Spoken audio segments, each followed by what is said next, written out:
있습니다. 일단은 첫 번째로 생각해 볼 수 있는 거는 원전을 사용을 하면 싸다, 신재생 에너지를 사용하면 비싸다 라고 생각을 이제 삼성 쪽에서 아마 하시고 계신 것 같은데, 사실 첫 번째로 가지고 있는 의문은 과연 현재 계산된 원전의 발전 단가가 정확하게 산출된 것일까라는 부분입니다. 현재 원전 발전 원가가 과연 이미 모든 사회적인 비용과 그리고 사고 비용을 제대로 반영하고 있는 것인지 저는 의문이 듭니다. 현재 원자력 발전 단가의 산출 방식에 대한 세부 내용은 공개되어 있지 않습니다. 즉 핵폐기물 처리 비용, 해체 비용, 그리고 사고 비용 등이 충분하고 적절하게 계산되어 들어갔는지 알 수 없다라는 것입니다. 예컨대 독일과 영국은 폐로 비용을 약 1.8조 원에서 3.6조 원 가량으로 계산하였습니다. 하지만 폐로 경험이 없는 우리나라는 이것을 약 6,400억 원으로 추정하여 계산하였습니다. 신재생 에너지를 활용하면 정말 발전 단가가 높아질까요? 2023년에서 2025년 사이에 재생에너지가 원전보다 발전 비용이 더 싸질 것으로 미국 에너지청과 영국의 기업에너지산업전략부는 바라보고 있습니다. 태양광과 풍력의 발전 단가는 지난 5년간 각각 1kW당 170원에서 76원으로 그리고 174원에서 82원으로 감소했습니다. 국내 태양광의 경우에는 2000년 1,300원에서 2015년 170원으로 낮아졌습니다. 앞으로의 기술 발전과 투자 수준에 따라서 얼마든지 재생에너지는 저렴해질 수 있다고 생각을 합니다. 네, 감사합니다. 삼성 1회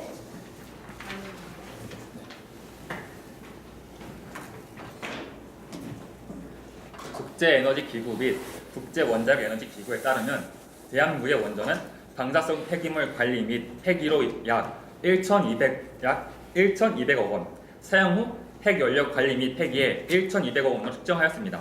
이는 발전이나 생산 단가 이전인 정상 단가에서 이미 모두 포함되어 있고 그 가격은 1kW당 약 5.5원에 불과합니다.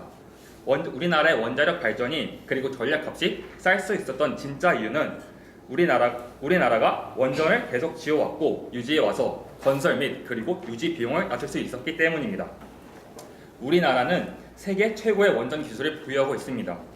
UAE 원전 수출은 원전 수출 한 기당 19조 원 이상의 외화 획득, 고용 창출 연간 27,500명, 국내 중소 매출 약 4,700억 원의 경제적인 효과가 있고 에너지 자립을 통해서 국민들에게 1kW당 67원이라는 아주 저렴한 가격으로 전력을 제공하는 원자력 발전의 1년이 채 지나지도 않은 이 짧은 시기에 추가적인 원자력 발전소 건설은 없다고 결정을 내린 것은 너무나도 성급한 결정입니다.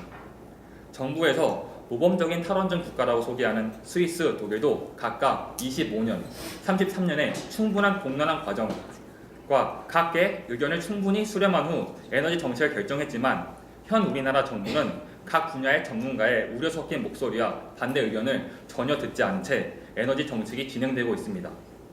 바야흐로 4차 산업혁명 시대가 도래하고 있습니다.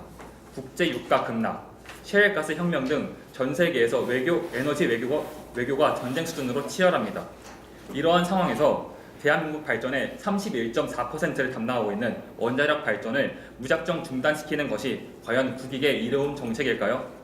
이렇다 할 대안 없이 급진적으로 추진되는 에너지 정책은 반드시 문제가 생길 수밖에 없습니다. 그리고 그 피해는 바로 우리 국민들에게 돌아올 수밖에 없습니다. 감사합니다.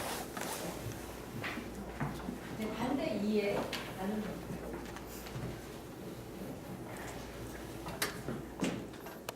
네, 지금까지 저희 반대 측의 주장을 세 가지로 요약할 수 있습니다. 그중 한 가지는 첫 번째 반론자께서 이야기를 해주셨는데요. 신재생 에너지 시장의 발전 가능성입니다. 물론 독일과 같은 판례도 존재합니다. 하지만 독일의 경우 원전으로 인한 일자리 30만 명이 감소했지만 신재생 에너지로 인한 300만 명의 일자리가 새로 창출되었습니다. 그 파급 효과는 어마어마할 것이라고 생각합니다. 또 둘째로 원전 밀집, 지진 등으로 인한 원전 사고와 핵 폐기물 처분에 대한 대비가 완전하지 않은 원자력 발전이 친환경적이지 않다는 문제가 있습니다. 마지막으로 원자력 발전소의 건설은 지역 갈등과 경기 침체를 불러일으키는 주 요인이 된다는 것이 있습니다.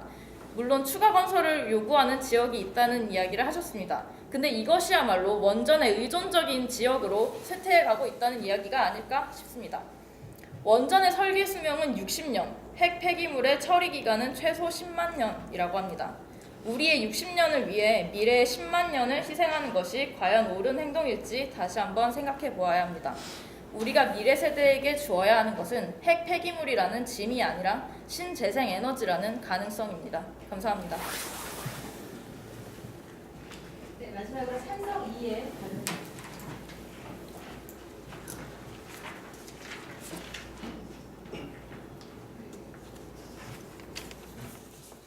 안녕하세요. 반대측 입론 감사드립니다. 저희 찬성 측은 세 가지 측면에서 원전을 주장하였습니다. 첫째, 원전은 신재생 에너지보다 더 효율적이다. 둘째, 원전은 신재생 에너지보다 더 친환경적이다. 셋째, 원전은 신재생 에너지보다 더 경제적 효과를 줄 수 있다입니다. 반대 측에서는 핵 폐기물 처리에 대해서 주장을 제기하였습니다. 맞습니다. 핵 폐기물 처리 원전의 가장 큰 문제점 중 하나입니다. 하지만 이를 해결할 수 있는 방법도 존재합니다. 첫째, 저장 공간, 연구 저장 시설을 통해서 핵 폐기물을 연구 보존할 수 있습니다. 이는 우리나라에서 님비 현상을 통해서 아직 보존 시설 건설이 제대로 안 되고 있는데 이를 극복할 수만 있다면 우리나라도 안전히 보존할 수 있습니다. 둘째, 폐기물 양을 줄이는 방법입니다. 우리나라는 파이로 프로세싱 기술, 스마트 원전 기술, 토륨 원전 기술을 통해서 핵 폐기물 양을 점차 줄여가고 핵 폐기물 보존 기간도 점차 줄여갈 예정입니다. 1956년 세계 최초로 상업용 원전을 운영했던 영국은 1989년 원전 건설을 중단하였습니다. 3년 전 체르노빌 원전 사고가 일어났기 때문이죠. 그리고 석유, 천연가스로 충분히 에너지를 공급받을 수 있다고 생각하였습니다. 그러나 여러분, 이틀 전 영국은 한전으로부터 21조 원의 우리나라 원전을 수입하였습니다. 2016년 한국은 세계 최초로 3세대 원전을 운영하였습니다. 세계 최고의 원전 기술을 가지고 있습니다. 그러나 불과 몇 년 전 후쿠시마 원전 사고가 났다는 이유로 원전을 모두 없앤다면 우리나라는 앞으로 2030년쯤에는 중국 기업에게 원전을 수입하고 있을지도 모릅니다. 장밋빛 미래 후쿠시마 원전 사고에 대한 막연한 공포감으로부터 벗어나서 원전을 계속 건설해 나가야 합니다. 감사합니다.